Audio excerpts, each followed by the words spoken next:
I'm trying to get some nice looking tomatoes forming on this plant, right? But they're not, haven't begun to ripen at all, right? All my determinate varieties are ripening, my indeterminates are green, right? So it's time to tell the plant, look, give up all this, stop.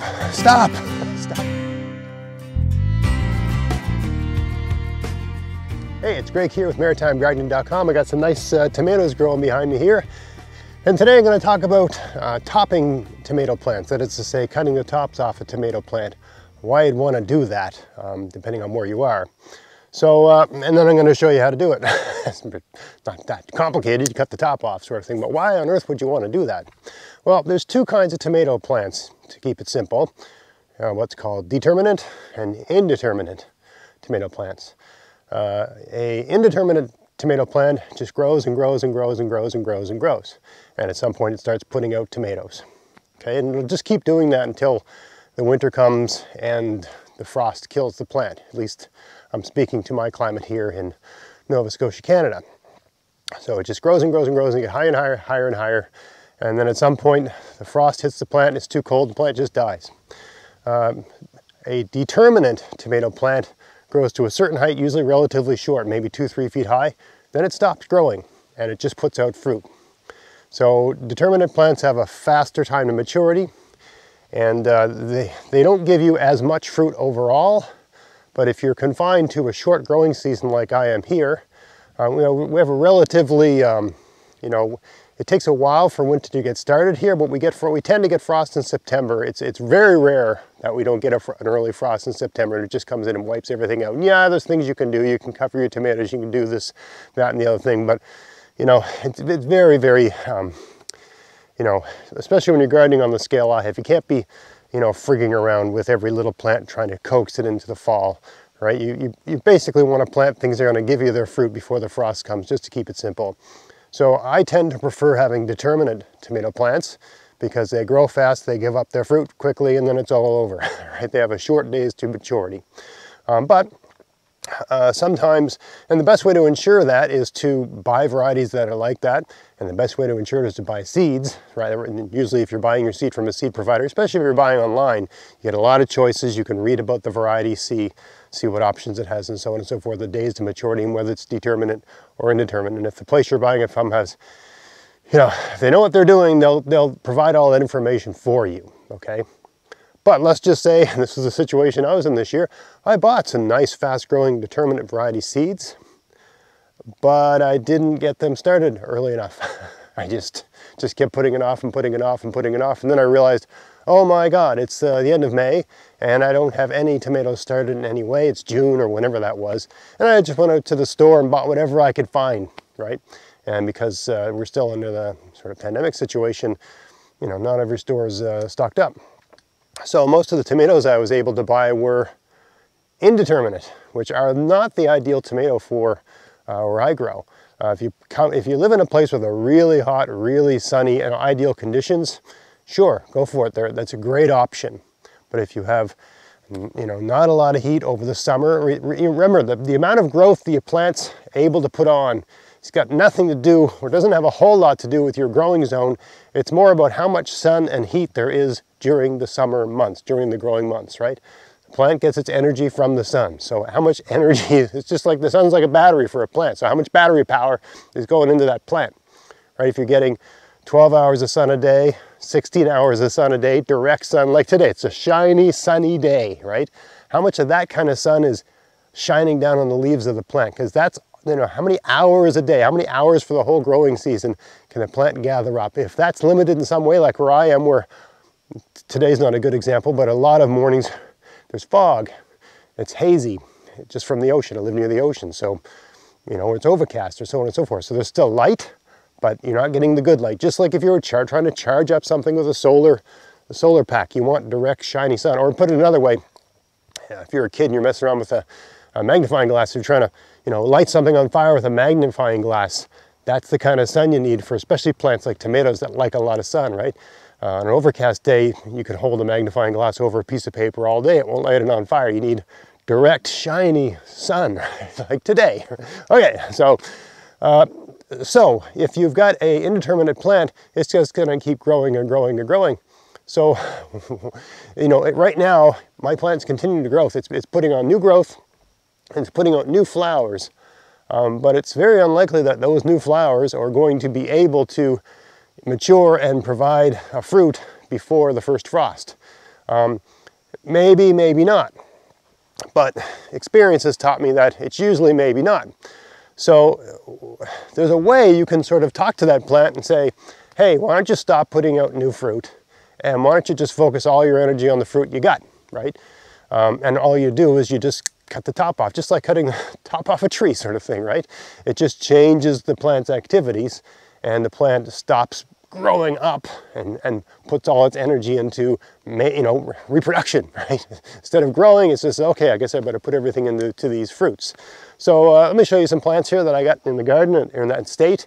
And I mean, one of the worst things, one of the worst mistakes gardeners make is procrastination. They put things off and they wait and they wait and they wait.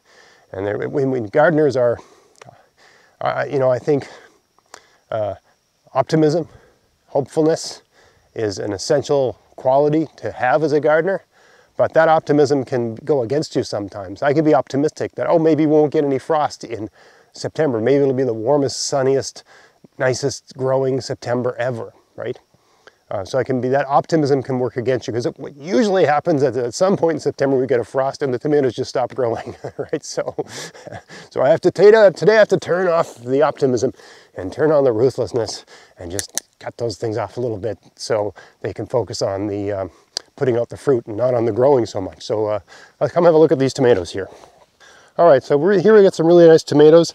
They're about, I would say, 4 feet high, but most determinate tomatoes might grow 2-3 feet high at the most, right? So this is continuing to grow. It's continuing to put out new flowers, right? And it's trying to make new fruit. I'm going to cut that whole top off. I mean, this is hard to do as a gardener, right? Because that's potential tomatoes. But I think it's very unlikely that there's enough time left in the growing season for these potential tomatoes to actually become tomatoes. And the plant's got a lot of leaves and it's very good at gathering sun energy. So I want it to stop sending energy up and to put its energy into, so I'm cutting, like here, like the stem right here. I'm cutting it back so that there's one sun gathering set of leaves ahead of the fruit bearing one, okay? I might even, you know what, these don't even look, I'm gonna take it back one more, why not, okay? I'll give up on those even. Okay, so I'm just going back. We'll go back here to this one here. I mean, you make these little decisions as you go, but I'm just cutting off the top so this plant stops growing up. Let's do another one over here. All right, look at all this growth right here. It's counterintuitive and it goes against your instincts as a gardener, but I'm gonna give up on this. And you don't need pruning shears for this. You can just use a knife, use whatever you got, right? I'm just taking the top, you know, the new growth on the top. It's got leaves and it's got flowers and it's got another shoot right there. It's going to keep reaching up, keep going up, right? But and that'd be great if I had, you know, a month and a half or so of really good sunny weather and so on and so forth. But we're already past the summer solstice, right? The days are getting shorter every day. It's still nice and warm and sunny right now, but we're halfway through August. And for me, this is about the time to make these kind of ruthless decisions. Cut your plant back. And I'm even going to go back. I'm going to go back one more here. It's hard to know when to stop. Something about pruning just brings out the, once you start, you can't stop. So, I mean, there's different ways to prune a tomato plant, and you can also remove suckers along the plant. That's a whole nother thing, a whole nother video. Okay, so I'm not talking about that here. I know people are going to bring it up, but I'm not talking about that here. I'm talking about cutting the top off the plants to maybe even take off the newest fruits, the very top fruits, just to get that plant putting everything it's got into the fruit it has, instead of making more flowers and continuing to try to grow. So this one's got a good number of tomatoes on it, but they're all green. None of them are red yet, right? This is an indeterminate plant. It's you know, it started putting out its fruit later than my determinants, and there's some nice big, they look like brandywines, to tell you the truth. I don't know what these were. I can't remember. They were just like, I went to a department store and just grabbed whatever I could find, and these were really sad and forlorn looking when I planted them. But they grew fast and came in nice. But by the shape of them, they look like some sort of brandywine or heirloom tomato, and they've grown very well. But yeah, I don't want 1,000 jars of green tomato chow. I want big, fat sandwich tomatoes. Let me show you some determinants, just to show you the difference in how quickly they come along. Right, so right here I've got this. These are called Cherry Falls. These are a bush habit tomato. I haven't staked them, I haven't done anything, I just left them. Now these are an exceptionally compact variety of plant. I wanted a cherry tomato. They're kind of a larger than a typical cherry tomato, maybe 1.5 inches at the most, right? Inch and a half, but never less than an inch. And they taste very good. They're very sweet. I'm very happy with them. But I mean, look at the fruit production, and they're all, you know, ripening, right? We're coming out and picking these every day, and they're all ripening. I basically, with one of my kids' jobs, go and pick every orange or red tomato you can find, and we're just going through these things like crazy. This is just 3 plants here, but it's basically all the tomatoes you could want. I'm really happy with the production of these, but what a difference, eh? Short, compact, and just putting out a lot of fruit. You know, and they'll be, I mean, they're already starting to sort of give up a little bit. They will not continue to grow indefinitely. But for my growing season, this is, you know, this is the kind of ideal thing, right? Everything I plant should be determinate. I really have no business planting indeterminates. So with the indeterminates, I have to get clever. Here's another indeterminate tomato that's growing really well. I mean, this one's got to be, it's just 5 feet high now. And this is a tomato that a friend of mine gave me, and it's grown really, really well. But you know, I gotta stop. I gotta put the brakes on here, and it breaks my heart to do it. But yeah, we gotta put the brakes on here and get this plant focused on doing what I want. All right? I mean, we often talk about letting nature take its course, and you know, I think any gardener is a natural nature lover. But at the same time, I mean, you're growing plants so that they'll do what you want them to do. And this plant is, remember, tomatoes are a tropical plant, and I'm not in a tropical zone. This plant is doing what it wants to do on the assumption, because it doesn't know, it's just a seed, that it's in somewhere warm and sunny and further south, right? So it really doesn't know that winter is coming. So I have to just make those decisions for it and just get it to stop growing. So there, we've sort of taken off every new growth, and yeah, sure, I can remove suckers too. I can do that to optimize the plant as well. But that's again, I didn't want to get into a pruning video here, so I won't talk about that. It's a separate set of issues. But yeah, that's the general idea.